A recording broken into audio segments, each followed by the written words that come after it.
I have debated this internally. I'm gonna watch the Obi Wan series on Disney Plus. I'm gonna go through the episodes. I'm not expecting to love it, but honestly, while I've been able to enjoy just about everything Star Wars upon first viewing, the only things that have really lasted the test of time for me are is the original trilogy. As we get further and further away from the originals, it gets more difficult, and so we'll see. I'm sure I'll be able to enjoy this on some level, but my expectations are pretty incredibly low. I feel like I have things to say about Star Wars, or I know, I have a deep rooted nostalgia for it that I should probably let go of, that I haven't quite. So maybe this will be the death knell, but we're gonna do it. Report back on episode 1 momentarily. So episode 1 of Obi Wan Kenobi. It's a lot of. I'm gonna start mostly positive because this really didn't get deep in enough to really give me a sense of what's really going on here. So parts of it were cool. Here's the problem I'm gonna have right off the bat. They've gone to some lengths, to some degree anyway, to fit things with the prequel trilogy and with what we know from, I think, some Clone Wars stuff and whatever, right? But where it starts to fall apart is when you start comparing it to the original trilogy and what we know eventually happens. So that's where my concerns lay. Setting that aside for now, because let me give the show a chance to deal with this. Probably some of that won't get dealt with till the end, if at all. It's cool that they decided to show Leia and Luke and have that be a part of it. I'm not sure how I feel about Obi-Wan leaving, but I would have assumed he did. There's a book, I never read that, which isn't canon anyway at this point, so I don't know that it really ever was, but it definitely isn't now. I imagine they've taken some of that, so I don't know if any of that comes from that book. I'd be curious to look into that now, but I've never been a big fan of the Inquisitor stuff, so it's cool to see it in live action. I just don't, that's... Before that got introduced, it was always in my mind as like Darth Vader, questing around or something, or having... I imagined him having someone helping him, but the Inquisitor stuff it's never been exciting for me. So that's the weakest part of it. Ewan McGregor's definitely the strongest part of it. Seeing Alderaan and everything there is a pretty strong part of it that fits really well. And we're gonna have to go from there because it didn't really get much deeper than that, other than the problems I have, and I'm gonna give it a chance to flesh those out or fix. It's not gonna fix them, but there's no point in going on about it yet, because there's more coming. I'm sure. I'm underwhelmed. It was, the recap was kind of cool. Ewan McGregor is cool. The Luke and Leia bits are cool.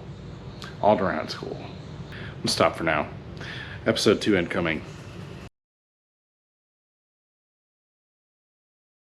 All right. Real talk. Okay, 2 things here. Well, first of all, something I really liked in the second episode, they've got Leia channeling, her channeling young Anakin from Phantom Menace, where there's a scene there where they try to show him as very intuitive, and it doesn't really work that well in the Phantom Menace, but the little actress they have playing Leia here doing it in this show, they do a good job of it. I think they did it in episode 1 too. I didn't really catch that that was what was going on there. When they had her do it again in this episode, it clicked. They have her channeling her mother as well, and having Obi-Wan recognize that. And yeah, that was cool. That was really cool.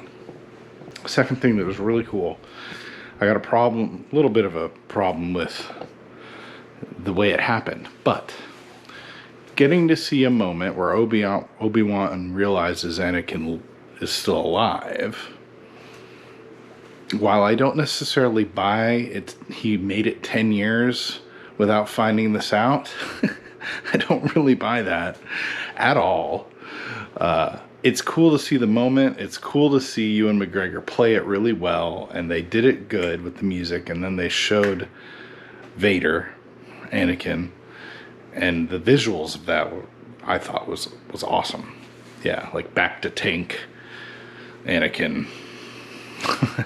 Burned, scarred, deformed Anakin. That was cool. Once again, I don't love the Inquisitor stuff in general, not in this show particularly necessarily, but just in general. Not a fan of, of the way they did that. It's like cheating the rule of two, basically. Not a fan of it. Which I kind of like the rule too. It makes sense. It forces balance, right? That's why this happened, because of that rule. It forced things out of balance. It created an imbalance, and it had to force balance to come one way or the other. That's the way I think about it. It's never really been explained that way, but that's what I like. And that's kind of maybe what I would have done. I don't know. But it's cool having it just be out there and not really, I don't know, explained too much. Plus, I don't like their designs. They're like mini Vader / mini Emperors, and I just don't like it. Yeah, I get it, but it's not my favorite. It just dilutes stuff that doesn't need to be diluted, to me. Ewan McGregor played it very well, and I loved that. I love the way he did it, so... unfortunately, I'm at the point where I've been there for a long time. I take what I can get from Star Wars. I like what I like. And if somebody would please come up with an alternative that doesn't, I don't even know. Like, what's the reality of that? Someone will eventually. We get little hints of the long-form storytelling that could be going on right now that they try to do, but they're so bad at it. And it's frustrating because there's a lot of people out there who would be able to do this, right? And it's just not what they're looking for some reason. They're playing other games. I like the Lady Inquisitor in this, actually. It's a little bit like ham-fisted, but she does a good job with it. I just don't like Inquisitors. Not my thing. I like young Leia. I like how they're doing that. That works for me. It was cool seeing another planet. It might as well have been Coruscant or something, right? But there it was. Yeah, so 2 episodes in, they handled certain things better than I expected, and all the, criticism I hear out there is basically valid. Episode 3. Well, this is where things really got messed up. And yeah, I think, I enjoy watching the episode, but it just keeps sinking in. Things like in the original movie, Princess Leia's message to Obi-Wan, bears no recognition of him. It's like, years ago you served my father in the Clone Wars, which is already a little retconned, right? Something like that is the message. There's no indication that she had this experience with him, which certainly she'd remember, obviously. So it'll be interesting to see if they decide to compromise her memory somehow, or if they're going to go with this and then have to do further touch-ups I don't love the brazen disregard. And yes, the same thing with actually having Darth Vader and Obi-Wan fight, sort of.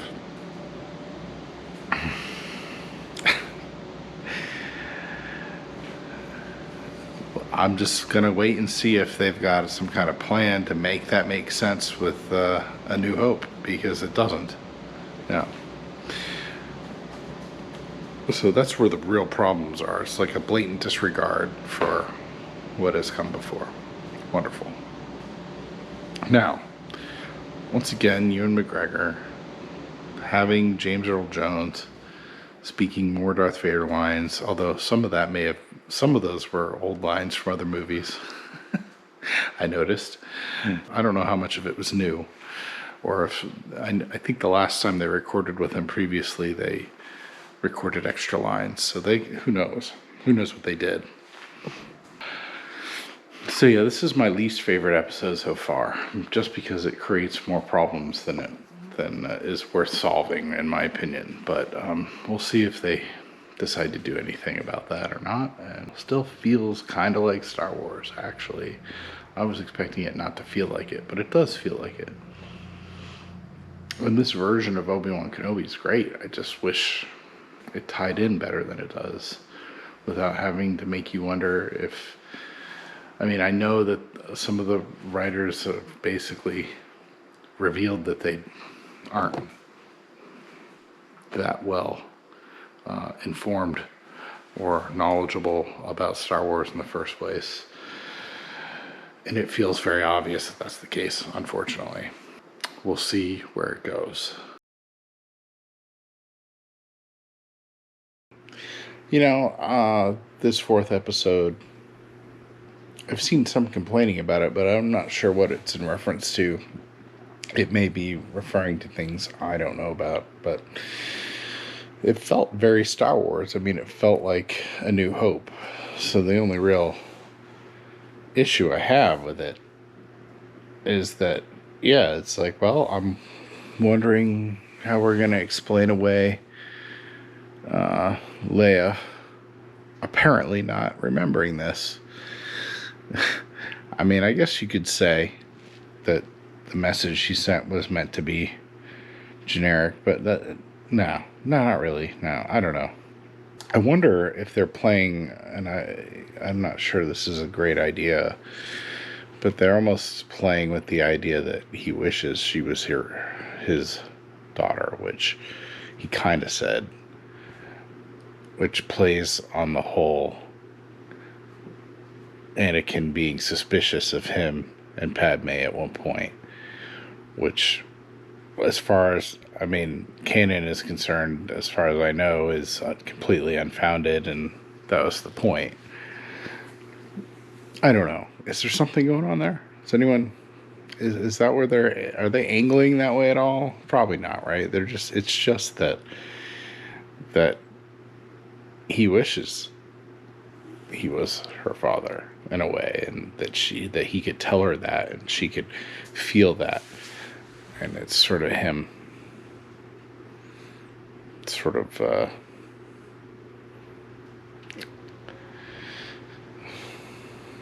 connecting with her based on his own experiences being a Jedi and being separated from his family and that kind of thing, I guess. So that all works. Really find the Inquisitor stuff kind of boring, so that sucks. I don't know. We'll see where this show goes. It's still pretty enjoyable. I'm glad I'm watching it. It's not what I wanted it to be at all at the moment. When I imagined Obi-Wan, I never once considered that it was going to be around him saving Leia. Not even once. So, I mean, I guess they get points in being surprising to some degree. But, and I guess in a way there's more freedom there, you know, because messing around with going on an adventure with Luke or something would be even more problematic. But who knows? Give them time. Let's see what they do, right? man, I just, yeah, well, I really need to let go of Star Wars. I have, mostly, but it's able to get me here and there still. There were moments that made it worth it. So I will report back as more episodes come out, and I'll probably have similar disappointment type videos like this that are conflicted when more Wheel of Time comes out, because that's a whole other, I mean, that's even more of a mess than this. So until then, let's have fun.